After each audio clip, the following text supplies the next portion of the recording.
Planet TV, I'm Richard D. Hall. We've mentioned NASA on the show many times before, and I have even had email contact with Robert Manning, an engineer who is ostensibly the chief engineer on the Mars Curiosity program. He agreed to answer technical questions about the mission, but then ran away from my questions when it seemed he could not answer them, affirming the phrase that NASA stands for never a straight answer. If you don't believe what I have just said, then please watch this lecture from the link on the screen, which includes evidence that Curiosity may not be situated on Mars and could be in the Canadian Arctic. I am joined today by somebody who has also had communication with NASA, albeit in a slightly more surreptitious method. I'd like to welcome onto Rich Planet Gary Mckinnon. Welcome, Gary. Thanks, Richard. Thanks for having me on. All right, then. I think a large number of my viewers will know who you are already and have the outline of your story, which we will go through the basic points of today. Yep. And it started with an interest in UFOs. Can you tell us first, when did your interest in UFOs start?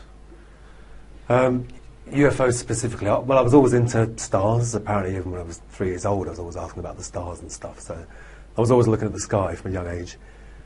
Your interest in UFOs goes back a long way, and I've not heard this on mainstream TV before, right back to the age of when you were 12. Yep. So tell us about that. My stepfather, because my parents split up when I was 6 and we moved down from Glasgow to London, my stepfather was an avid science fiction fan, so I suppose that's what really got me into all that sort of stuff.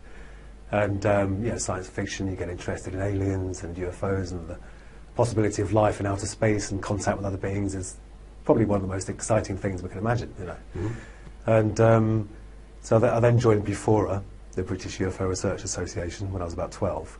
It was a subscription-based thing, and you got a monthly newsletter, if I remember rightly. It was a long time ago now. Right, right. All right, so how did you find out about the Disclosure Project? Well, obviously, having an interest in UFOs, when the internet came to Britain in the mid-90s, an incredible resource for UFO information. And so after a while, you do stumble across the... Well, actually, I was already interested in just finding out stuff.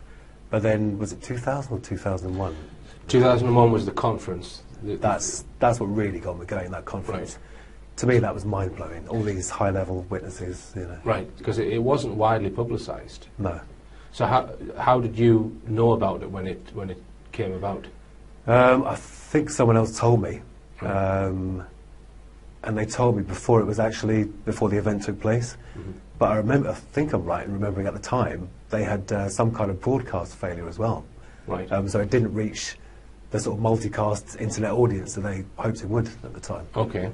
Yeah. So that was your inspiration to try and find out more, the Disclosure Project, or one of the pieces of inspiration. So I gather it was after the Disclosure Project conference that you got sort of caught red-handed with your computer-related activities. Yeah.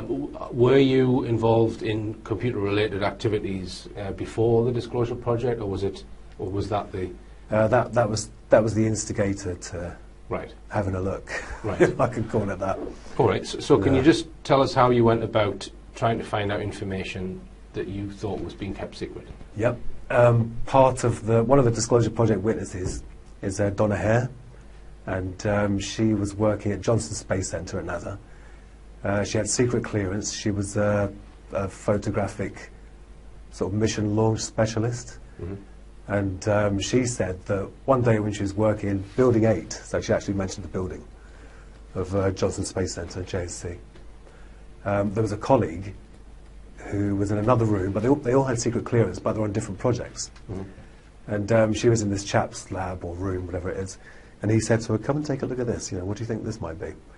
And he showed her a picture of a large white disc, presumably a satellite photograph, above the Earth, but not very high above the Earth, because there was a shadow on the trees, which Donna Hare didn't spot at first.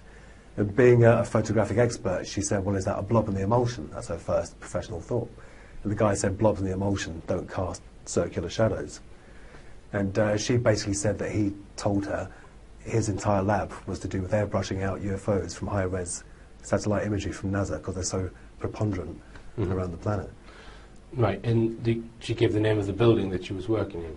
Building 8. Building 8. So, just tell us then technically how you went about trying to access information like that. Yeah.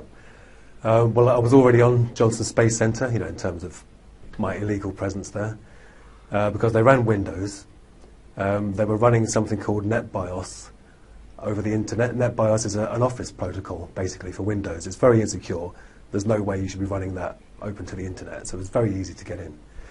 And so I'll just interrupt you there, Gary. So you would need the IP address that's running the NetBIOS initially to try and request data from it, yeah? Yeah. So how did you find the IP address of Building 8 or whatever system you were trying to access? Yeah.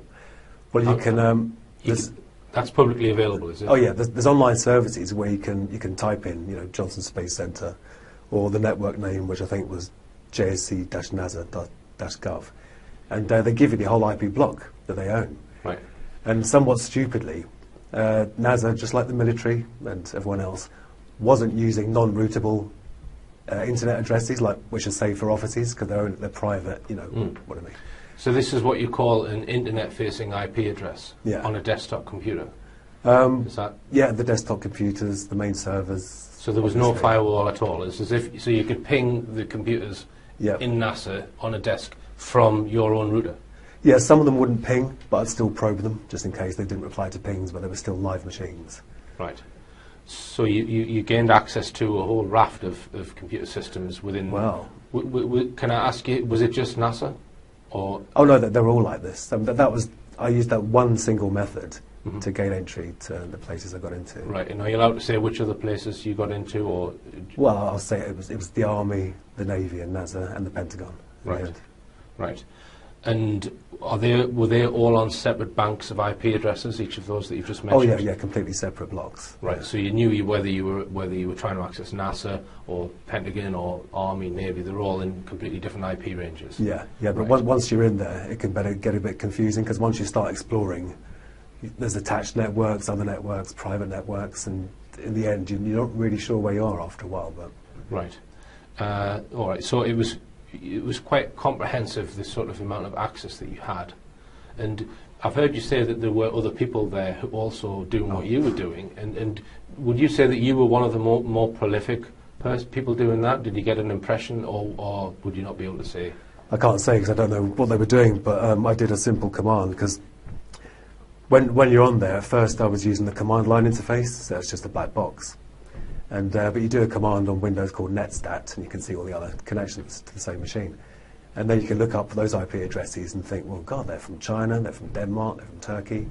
It's like the whole world was in these machines. And I knew that was wrong, because there's no way people from all over the world should be on NASA machines. So they must have all been unwelcome guests, like I was. Right. So what period of time from when you first accessed the first system to when you got arrested, what's the duration we're talking? Oh, like 18 months, 2 years. Right. All right. So did you have any feeling at the time that you might get collared for this at all? No, because I thought initially, when the security's so lax anyway, I thought, well, if it's that easy to get in, then they probably aren't monitoring properly. Right. So. Right. All right. So let's talk about what you saw before we go on to then what happened with the arrest and everything. Yeah. How long was it before you saw anything of any sort of significance? Oh, a long time. Right. Months and months. So did you not get bored with it, or was it always keeping your fascination with what kept you going back if you didn't get anything for months and months? Oh, the promise of possibly finding something. Right. And the fact it was so easy, and I thought at some point this is going to close the store, and they'll stop running NetBIOS over the internet. Right. And you won't be able to find black passwords so easily. Right. And every time you were in communicating with a particular online IP address, would you always know which building you were accessing computers from? No, not at all. Not the physical building. Right. No. Right. All right. So just tell us when you got your first hit, if you like, as regards actually seeing something interesting. The first thing was documentation. I used a program called Land Search. I think that once you had control over the domain, because you'd get control of domain controllers, so you own the whole network, basically. And Land Search could actually search all the files and folders on every machine. And obviously it's hard because things aren't going to be called secret UFO data.pdf, are they? So, but I'd scan and look for documents, etc., etc. And I found an Excel spreadsheet that was actually called, or at least in the heading of the column, it said non-terrestrial officers. And I was like, my bloody God, that's just non-terrestrial officers. Non-terrestrial officers with ranks and names, and then a separate sheet with tabs for material transfer between ships. And these were, I mean, I don't remember the names now. It's a long time ago. A lot of people give me a hard time for not remembering the names and stuff, but it was a long time ago.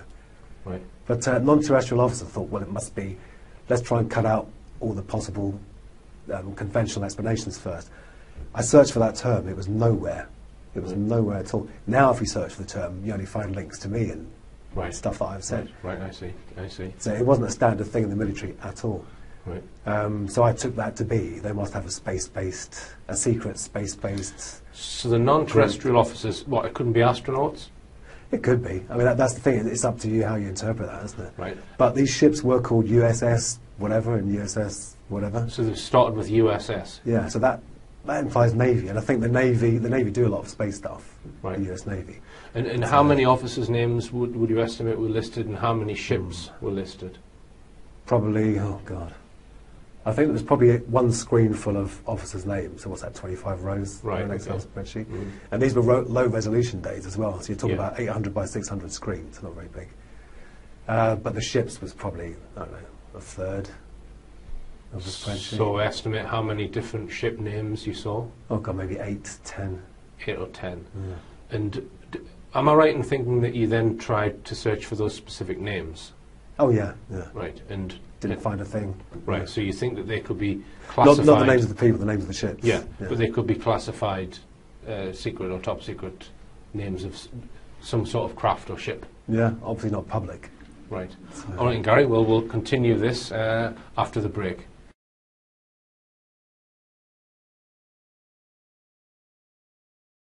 Welcome back. I'm talking to Gary Mckinnon about when he accessed NASA computer systems and found some very interesting information on there.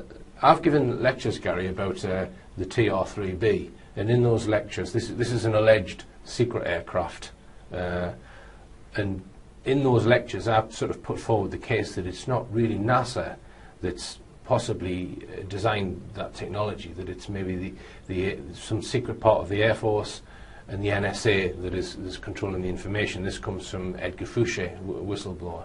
Right. And that NASA are, or at least publicly, predominantly put on display rockets. I don't think there's anything more advanced propulsion-wise than a rocket. So, what are your feelings on that? What do you the fact that you've been into a NASA establishment systems and you're finding non-terrestrial officers? So I'm putting the question: don't you think there would be somewhere else like the NSA? Well, the non-terrestrial officers, I think, was on a Navy system. Right. Did I say that earlier? I think I did. Oh, that wasn't in NASA. No, that was on a Navy system. Right, I see. If I remember rightly, I'm pretty sure. Yeah. Right. Okay. So the non-terrestrial officers spreadsheet, that wasn't in a NASA building, you don't think? No. All right. That was in a Navy. Yeah. Right. Okay. And in the actual ships as well. You mentioned there was names of ships. That was Navy as well. Yeah. So the that spreadsheet. Right. So that wasn't in a NASA folder in Building 8. No. Right. No. I see. All right. So that could explain the question that I've just asked there. So just to stay on this sidetrack, what are your feelings on the Apollo missions? Do you buy into we never went to the moon, or do you have a strong position, or are you open-minded? What's your... I think when you think about things like the Van Allen belts and the radiation and the film on the cameras, the battery on the module, there's a lot of solid scientific reasons why it was impossible with the technology back then. Right. All right. Well, even the computer power back then makes me slightly suspect. Right. All right. Well, you've answered that question. So you mentioned Donna Hare before, whose colleague was involved in airbrushing UFOs out of NASA images, and this allegedly took place in Building 8 at the Johnson Space Center? That's right. Right. Yep. So you accessed computer systems there. Tell me what you found. Because Donna Hare had said it was Building 8, when you're in the command line interface and you type in netstat, Windows has a function where when you list all the machines on the network, there's a comment field, and NASA had used the comment field for standard computer audit information that said this isn't building blah, that this is the serial number, etc., etc. So finding Building 8 was surprisingly easy, And so then I scanned that subnet. So I think it was only 255 machines on the subnet for Building 8, and there they were. All these machines with blank administrator passwords. It was as if when they built the network, they'd used an image and blatted out the image to every machine, because every single machine had a blank administrator password. An administrator gives you full control, so it was ridiculous. In building at the Johnson Space Center, I found out there were folders called raw and filtered, or processed and unprocessed, and these files were like 200 odd megabytes, 250 megabytes. They were in a proprietary NASA format. And this is in the days of 56K dial-up, so you couldn't download them in like 5 minutes. And I wanted to get on there, find out what I could, and get out quickly. And so I had remote control of the desktop using a program called Remotely Anywhere. And so if you double-clicked on an image, their proprietary software came up, and the image was there. But it wasn't there like that because it's a slow connection. I turned it down to I think 2-bit or 4-bit color. I can't remember if it was monochrome or just 4-bit colour. And it started, juddering down the screen. I think Remotely Anywhere was a Java app at the time. And I only got to see about half or 2/3 of it or something. But it was a hemisphere of a planet, which I assume was Earth, because it was blue and it was cloudy. And but it was a classic cigar shape, with no seams, no rivets, no sort of workmanship on the outside. But it did have one sort of human-looking thing, which was the sort of geodesic domes that you see at Menwith Hell. Above and below, to the left and the right, and one, on its nose, and I assume, one on this side, and I assume one on the other side as well. So, I mean, some people say that could have been man-made because of that geodesic dome feature. But the fact of it all flowed in. There was no, there's the tube, there's a socket for the dome. It was all a flowing, but that's when I saw someone else. The mouse moved, right-clicked on the LAN icon, disconnect, and boom, I was gone. When you saw that particular image, did that then lead to your arrest? Yeah, because when they disconnected me, they obviously got my IP address, because I was doing a direct connection, foolishly, at that time, because I was getting lazy or cavalier. And it was NASA that contacted BT about the IP address. Then you get the client's address through the police, UK police. So that's what got me caught. Right. So that then started. Well, how many years was the legal battle going on? Nearly 11 years, from March 2002 till October 2012. So the first you found out about it was you got a knock at the door. Yeah. So just explain what happened on that day. Crikey. I'd stopped doing the hacking, if you can call it that, blank password phishing. And I think I'd been playing this PC game called Galactic Civilizations all night till about 3 o'clock. So I'd only been asleep for a few hours. And next thing I know, there's someone saying, Gary McKinnon, in front of me. And I woke up to find a detective, whatever he was, from the National High-Tech Crime Unit, saying you're under arrest for, well, I assume he said hacking into NASA. I can't remember now. Right, and so did they take you away from your home then? No, the first thing they did was a massive search. They searched my girlfriend, they searched me, they searched the house, they took away the computers, not just the hard drives, they took away all the computers. I was fixing computers for people as well, they took away all of those. Yeah. Right, so did they give you them back? Oh yeah, after a long time. I got back my friends' machines and clients' machines that I was fixing, I got them back within a few months. But I only got my... Oh no, they never gave me back my hard drives because they had evidence on them. Right. So you never got them back? No, because I didn't get time to get a copy of the image, but I got a copy of the non-terrestrial officer spreadsheet, which was on my hard drive, which was encrypted. But I stupidly told them the password. I just fessed up to everything when I got caught. Because they said, oh, you'll only get 6 months, or probably not even that, you'll get community service, you'll be fine. So that spreadsheet that we discussed earlier was on the hard drive that was confiscated from you, and you've never seen it again? No, I'm still trying to get it back. Right, so, which is why you can't remember the names, because you thought you had it stored on your hard drive, right? All right, so as you said, initially they said to you, oh, you'll get some community service or something like this. So why did that then turn into an extradition request and a threat for 60 or 70 years in prison? How did that progress from up the chain? Well, what happened, the NHTCU officers went to Washington, and when they came back from Washington, they'd obviously been extremely impressed by talking to the top brass over there, who'd obviously said, yes, it's a very serious case, he's a very dangerous man. Just like this is the Americans said this? Yeah. Right. Yeah. But I'm assuming, because the officers came back with a completely different attitude. No longer was it 6 months or community service, now it was a very serious thing. You know? Right, so they arrested you, they were quite okay with you, confiscated your stuff, then they went out to America to speak to whoever, and then they've come back with a completely different attitude. Yeah, and gave me a second interview. Right. And because I didn't have a lawyer present at my first interview, and I just admitted, because I knew it was all on the hard drive, where it'd been, because I'd kept files and stuff, you know. So there was no point saying, no, I didn't do it. So I assumed I should have had a lawyer at first, and it might not have gone on for so long, who knows. But I had a lawyer at the second interview, and they were trying to get me on conspiracy, saying, oh, we saw some of your ICQ chat logs, and we think you may have been working with other people, which I wasn't. And I said, well, no. But I had chatted to people about what I was doing, but I didn't involve anyone else at all. And it was then they started saying, well, it's very serious, you know, it could be a long jail term, the Americans, you know, really want you bad.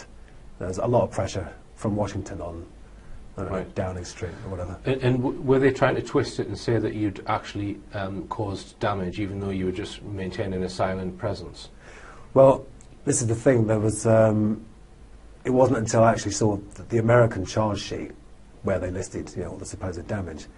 So I don't think the NHTCU mentioned damage to me at first, but they kept on calling it attacks and targets, and I said, can you please not use that language, because it wasn't an attack.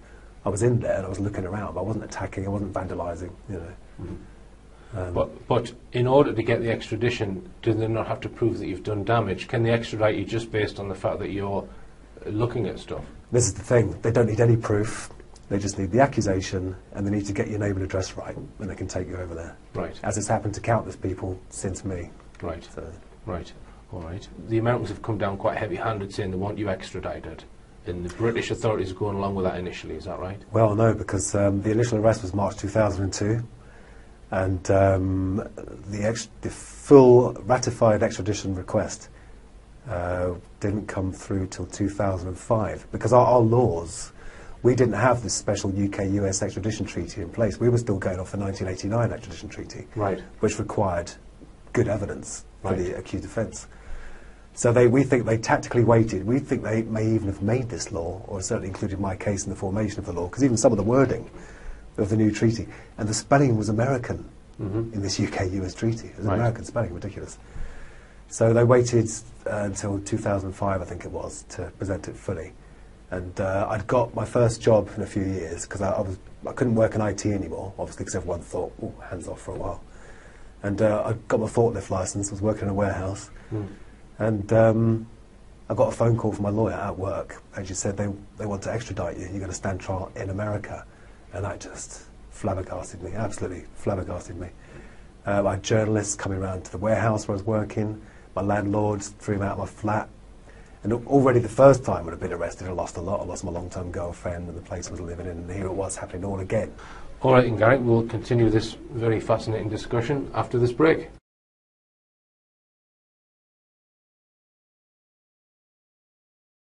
Welcome back. I'm talking to Gary Mckinnon about the fact that he accessed NASA computers and other defence establishment computers in America and witnessed some very interesting information. When did the mainstream media get hold of it for the very first time? 2002, the initial arrest. Right, so that was in the mainstream media? Yeah, there was a peak then. Right, and then another peak in 2005. Yeah. So it seems grossly unfair that they can pass a new agreement or treaty and apply it to something retrospectively, and that was in the wording of the treaty. This is retrospective as well. Right, but they still were attempting to do that. Now, here's another devil's advocate question then, Gary. wouldn't you think that they would try and keep it low key? So, in other words, say to the British intelligence equivalent, look, we want this kept out of the media, then I'm quite convinced that on issues like this, if they wanted it kept out of the media, they probably could keep it out of the media with D-notices if they wanted to. Yeah. So I asked the question, do you think it was deliberately made into a big mainstream media issue at the request of the Americans? Well, in America, there was no media. They were definitely keeping it quiet over there, or they just hadn't heard of it. Right. But there was almost zero coverage in America. Because here's another possibility, and again, I'm just exploring it as a possibility that they've looked at what you've seen, they've thought, okay, it's not massively damaging, so let's let it out into the media as a, not a diversion, but as a, look over here, we've got other stuff over there. Do you see what I mean? So yeah, well, no, you're right, because also you have to remember at that time, that was, long before Anonymous and all that. That was the growth of hacking, big time, starting in the UK anyway. And it was the first time there was that sort of global awareness that this could be a problem. People like this could be a problem. Mm-hmm. And so I think that there may have been the idea that, well, if we get this one guy and do a great big show trial and make sure everyone knows about it, that'll scare off every other possible person in the future. So yeah, it allows them to be more draconian with their legislation, maybe, by trumpeting one case and making an example of it, rather than making an example of you because you found something sensitive. Yeah. Well, there was one guy, a journalist I don't trust very much, because he never paid me for my interview in the end. I was on the dole, and he said, "Oh, I'll give you 200 quid, you tell me all about your story." I won't mention his name because it could be libel. But he said that he'd gone over there and interviewed the top brass, and they said that the main thing was embarrassment. But I don't actually believe that. I don't trust that journalist. But one journalist did say that. Right. And other than that, have you had any other clues as to the reason? That's the only thing you've had? Yeah, as to the real why they're upset over it. Yeah, I mean, very strangely, the UFOs weren't really mentioned very much in the media. Mm-hmm. I mean, I did end up being called the UFO hacker, which is good because the Americans were trying to get me called the 9/11 hacker, because it was, they say before, during, and shortly after 9/11, he was hacking into our security, as if, I don't know, as if not that I had something to do with it, but as just that emotional attachment. They use 9/11, even to this day, they use 9/11 to bring emotions out. And, Now, you've done quite a lot of media interviews, Gary. One of them was the Richard and Judy show. You were quite petrified to go on that show, I believe. I was terrified because Richard and Judy were a big thing back then, and I really don't like being on camera, and you can tell I'm nervous even now after all these years. But I had to do it to raise awareness of the extradition treaty, its unfairness, and the fact that I didn't do any damage, and there's no way it should be such a huge thing. Right. No, one thing I picked up on that, because I watched it on YouTube the other day, is Richard Madeley said that your best friend, John Ronson, he made some reference to John Ronson. Yeah. So can you tell us, do you know John Ronson well? No, not at all. He did the first interview, I think, in The Guardian. Right. Yeah, I think that was the first interview. And John Ronson's style is a bit humorous. He doesn't really take his subjects very seriously. He's condescending. Okay, yeah. In my opinion. No, he is. And he did actually put words into my mouth and then wrote them. Like when he was talking about the damage, I said, well, I know I didn't do any damage. He said, yeah, but maybe you pressed the wrong button. So I said, well, maybe, but I don't think so. But in the interview, he said, oh, yeah, and Gary said maybe he pressed the wrong button. So that angered me. So, no, we certainly weren't best friends. Right. But, so how many times did you meet him? Oh, once.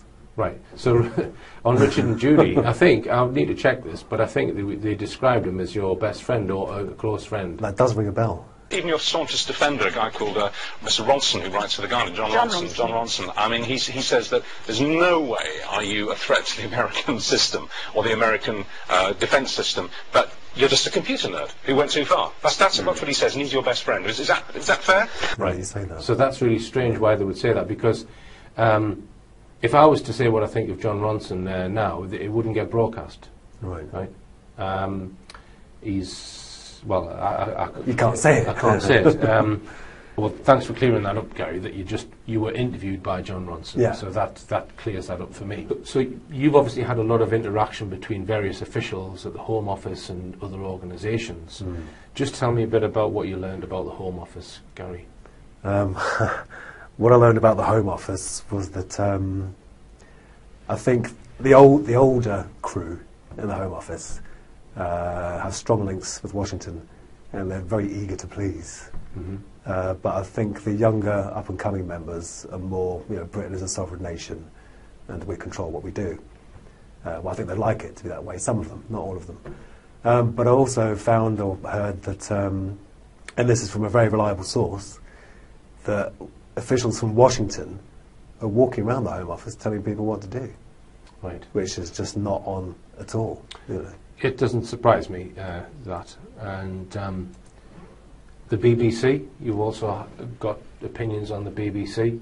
Yeah, I think they were quite unfriendly to me at first. Not because I did a few interviews with the BBC, and I don't think the individual producers, although I did have one fairly unfriendly interview, I can't remember her name now, but I think maybe the executive producers have an agenda to push and didn't like me at first, until they realised the tide was turning when the Daily Mail campaign started taking off, and then thought, well, this looks like this guy might win in the end, so now we'll start being more friendly.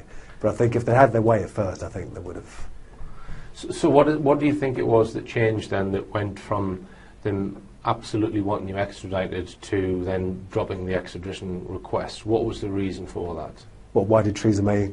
Because the request wasn't dropped, Theresa May just refused it. All right, she refused it. Okay. But my opinion of Theresa May is she's not making her own independent decisions. I would guess that Washington have told her to do that. That would be my hunch. Well, that it's not been an independent to America. I heard, again from reliable sources, that at one point there was a plane waiting for me, one of those special planes that go to Turkey and Jordan now and then. All right. And that Theresa May was going to give my extradition the go-ahead.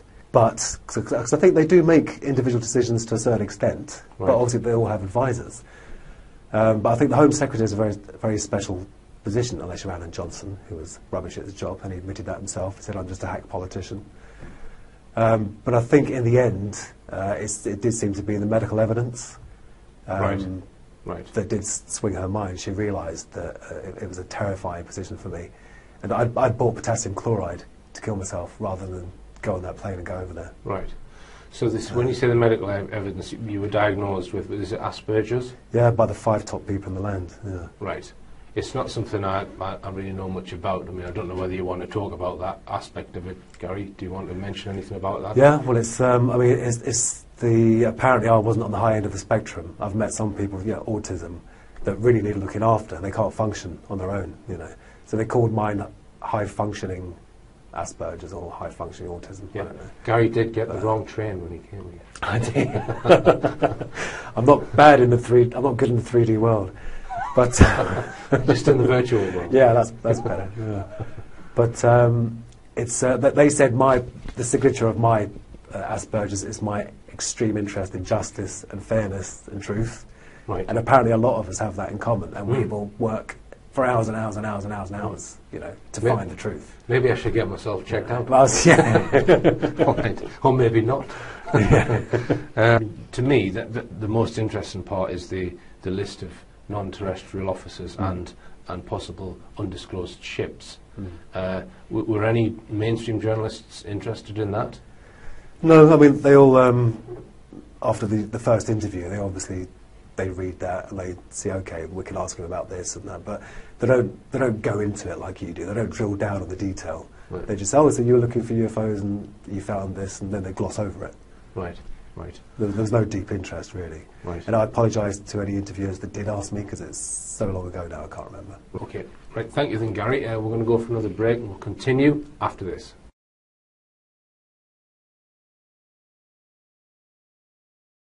Welcome back. I'm talking to Gary Mckinnon. Now, in some of your media interviews, Gary, I've seen you talk about free energy, and I'm also very interested in that subject. And this is some people would term it over-unity technology, others perhaps perpetual motion machines is another word people might use, or energy from the vacuum. And this is a possible untapped source of energy which is locked within the vacuum or within space itself, that many people believe can be turned into usable energy.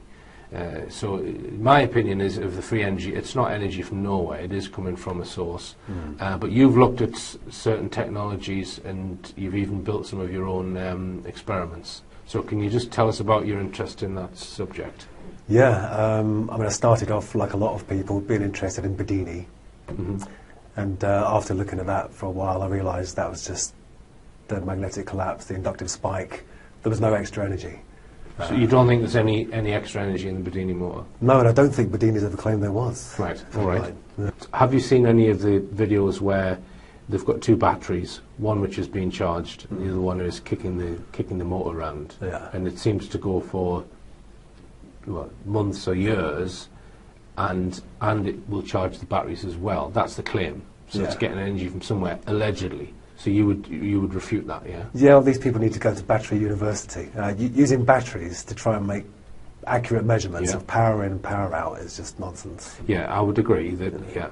So my thought on the Bedini motor has always been, why don't they just use capacitors? Yeah, then you've got an exact storage. For the input and output battery, instead they use capacitors instead. Why can't they redesign it with capacitors? Yeah. And then there would be no room for error. No, a nice capacitor bank, that maybe still the same as the 12-volt car battery. And then, but the one thing I did find that did seem to work was there's a guy called Thane Hines, and he constructed coils in such a way that the rise time lags behind the rotational movement. So normally you get lens effect, and the magnetic field you induce opposes the rotation. Whereas if you can make the rise time lag by the rotation, it actually aids it, because once it's risen, the magnet's part of the coil and it pushes it around. And I did my own replication of his coil and got this effect to happen. And I'm no physicist, so I could be wrong, but it seems to violate the work energy principle, because when you attach a load to a generator that's made with these coils, the rotor speeds up and the input current goes down. Right. Which violates the work energy principle. But some people may say it may just be impedance matching, but I don't know, because it seemed to work over a fairly wide range. All right. And any other, because there are hundreds of alleged devices, aren't there? If you can find some thorium, then you can try a nuclear battery, if you like. Right. And there's isotopic decay. It's not free energy, but it's extremely cheap, and there's no moving parts. Right. And you can have one of those in every home, and if people don't mind sitting on a potential nuclear explosion. Right. So, and what would be the legal ramifications of building something like that? Do you know? Have you looked at that? Funny you should ask that, because I watched a video the other day about a guy who was 15 in America, and he scraped off all the radium and the old glow-in-the-dark alarm clocks, and he got the stuff out of smoke detectors, which is radioactive, and some other stuff. And he ended up having the EPA, the Environmental Protection Agency, tearing down his shed and storing it in radioactive lead buckets or whatever. So I think it turns out there's no law that forbids individuals from experimenting with it, or there wasn't then, but there were for corporations. But I wouldn't even experiment with HHO gas, let alone nuclear power. So I'll stick to my magnets and coils, thanks. Right. Right. And what's your feeling on where the energy is stored and how the mechanism is coming from the vacuum, as they say? Have you looked at the physics side of it? Yeah, I mean, they do say, there are these virtual particles popping in and out of existence, and there is this, sea of negative energy. But I'm not a physicist. I'm not highly advanced in maths. So there's a lot of it I'd like to understand, but can't unless I invest, 6 months getting my maths better. But even that wouldn't be free, because that is coming from somewhere, and for all we know, that could be affecting something somewhere else. We could be taking something from someone that lives somewhere else, for all we know. And if other dimensions exist, which there's no evidence of, you could be sucking something from another dimension, couldn't you? On a common sense level, magnets have a push, don't they? I mean, it looks like kinetic to us, And I think the reason they don't work in a normal setup is because of the balance. They always cancel each other out. I think if you can find a clever way of introducing an imbalance to the magnets, like through new metal shielding or something, then you may be able to get rotation without any electrical input. Yeah. So do you think this principle has been mastered and secretized, and they've got it in the secret space program or in other programs? Well, I mean, the bottom line is I don't know. But if you look at, Tom Bearden often quotes like Khrushchev and the Russians talking about their scalar electromagnetic weapons, and we know that the computing power the NSA had in the 60s was huge. So we may be being trickle-fed technology as it gets developed, and then they've got safe control of it. They've built the machines or the weapons or whatever they want to build from it, and then we get the trickle-down effect and all the consumer devices. Yeah. Now, one other thing that you've looked at, Gary, is images of Mars. So you've looked at Mars orbiters. I don't know if you've looked at lander images. Just tell us about that. Yeah, well, I believe they have landing probes there. I believe the rovers are on the surface of Mars. I haven't seen anything to make me think they're not. And unlike the lunar lander, the batteries in the rovers can withstand the environment they're in. Yeah. And I've had a question answered on the batteries and how they're kept warm, because there's nuclear device powering them, or at least to keep the batteries warm. But I'm not 100% decided on what I said at the beginning there. I say 75% in the document that I've written, and it's the crinoid fossil. If they are on Mars, then there's a crinoid fossil there. But carry on. Well, also, if they are on Mars, then there's an oil pipeline there. I found a thing. We should have got the photos, shouldn't we? We can put them up afterwards. Oh, you can email. If you email me the photographs, I'll put them on as you're talking about them. So, an oil pipeline on Mars. Carry on. Well, hopefully it's not an oil pipeline. I hope they're not there already. My God, BP. But so it's a huge. I only look at TIFF images, target image file format, because they're huge. You can zoom in. You can see loads of detail. I really don't like these people that say, "Oh, look, you can see a creature," and it's this blurry, fuzzy. There's too much of that. So I get these massive resolution files. I pour over every centimetre, and I zoomed into this thing, and it was a perfect cylinder. And you can see, because of the highlighting, that it is curved, and it is a cylinder, pipe shape, coming out. And then it has beveled edges on the end. It goes up into a sort of fan, into a Y shape, and out like that, with two holes, perfectly symmetrical through its vertical cross-section, perfectly symmetrical along its pipe cross-section. And I'm thinking, well, that's that's technology. Right. It's made by beings. And so I wrote to NASA, because I always do, because people often say, oh, this is this, and NASA lies. I always email NASA, not in my real name, obviously. Right. And NASA said, oh, it's a ventifact. It's a form formed by wind erosion. And I said, what, a perfectly symmetrical through its horizontal and vertical cross-section ventifact? So then I typed into Google, ask a geologist. Turns out you can ask a geologist anything in loads of universities. And I asked about 5 or 6 of them all around the world. And I got 2 answers. One was American, and which university was it? Because it made me think they might have known it was on Mars, or I don't know. Or maybe my email's on a list, don't answer this guy's questions. And he said, oh, well, it could be a ventifact, but we just don't know. Right. So was this a Mars orbiter image? No, this is a rover. This is a rover image. Yeah. Right, okay. Interesting. Well, I'm not aware of the image you're talking about, but we can put that on the screen, and I'll certainly study it. I know that Andrew Johnson has pointed out various anomalies in the orbiter images. One that he thinks is some sort of dome within a crater that he thinks is, or suggests is man-made. There's a few of them. Or not natural. Yeah. There's a huge golf ball dome in one of them. And there's one, the surface of Mars is incredible anyway. It's so alien looking, assuming these are real pictures of Mars, which I do. I don't poo-poo the idea that maybe there are orbiters around Mars. I don't know if you've watched my lecture on it, on the actual rovers. I think I did. You and Andrew discussing them. Yeah. It's there's certainly a lot of doubt in my mind over it. I'm not 100%. I wouldn't. Yeah. there's also the conference where the engineers have been asked questions and they don't know anything about the technology. That's what it comes across to me. But anyway, well, I guess I wouldn't put my life on it. And it's the same with the moon landings as well. Yeah. I'm not. We mentioned that earlier. You said that also some of the technology seems dubious and doubtful. And some of the hazards, how could we have got past them? Yeah. So. Yeah. Right. So you don't think that man walked on the moon? No, I don't think man even got to the moon and orbited it. Right. Simply because of the radiation, the Van Allen belts. Right. And I don't think the film could have survived the intense radiation from the sun. No atmosphere to shield it, no magnetosphere to shield it. I don't think you could take photos on the moon with the Hasselblads they had then anyway. So assuming that the Apollo was a hoax, it means that you can't really trust anything coming out of NASA, does it? Well, the National Association of Space Actors. So you are going on filtered information, even when you're talking about these. Yeah. We're going on what they've given us, aren't we? Yeah.